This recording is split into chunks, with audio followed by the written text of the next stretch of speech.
At the very back was an old tennis court, but no one in the house played tennis, and the fence around the court had holes in it, and the net had mostly rotted away. There was an old rose garden, filled with stunted, fly-blown rose bushes.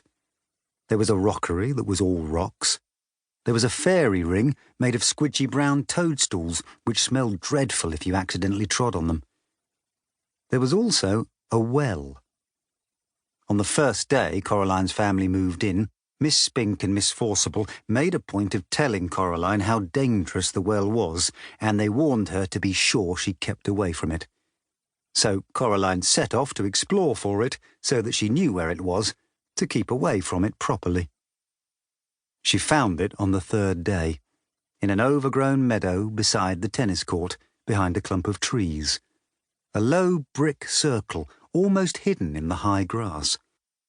The well had been covered up by wooden boards to stop anyone falling in.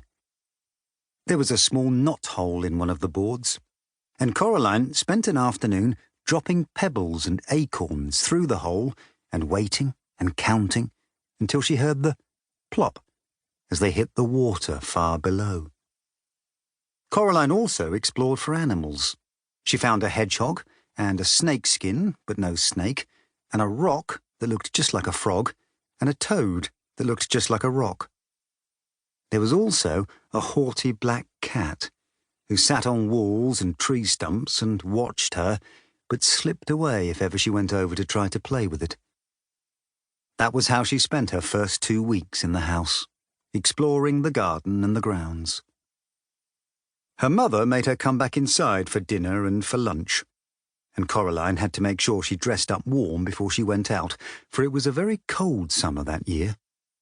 But go out she did, exploring, every day until the day it rained, when Coraline had to stay inside. What should I do? Read a book, said her mother.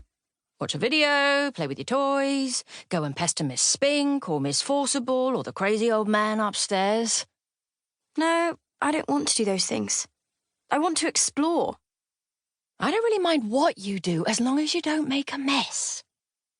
Coraline went over to the window and watched the rain come down. It wasn't the kind of rain you could go out in. It was the other kind, the kind that threw itself down from the sky and splashed where it landed. It was rain that meant business, and currently its business was turning the garden into a muddy, wet soup. Coraline had watched all the videos.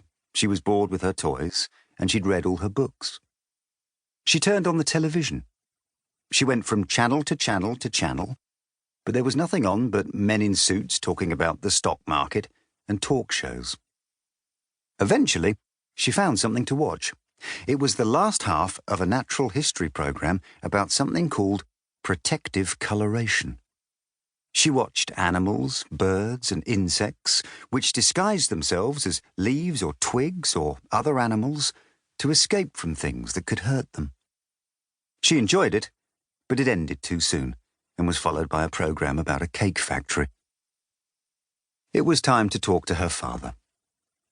Coraline's father was home. Both of her parents worked, doing things on computers, which meant that they were home a lot of the time. Each of them had their own study. "Hello, Coraline," he said when she came in, without turning round. It's raining. "Yep, it's bucketing down." No, it's just raining. Can I go outside? "What does your mother say?" She says, "You're not going out in weather like that, Coraline Jones." "Then no." But I want to carry on exploring. "Then explore the flat. Look, here's a piece of paper and a pen. Count all the doors and windows. List everything blue. Mount an expedition to discover the hot water tank, and leave me alone to work." Can I go into the drawing room? The drawing room was where the Joneses kept the expensive and uncomfortable furniture Coraline's grandmother had left them when she died. Coraline wasn't allowed in there. Nobody went in there.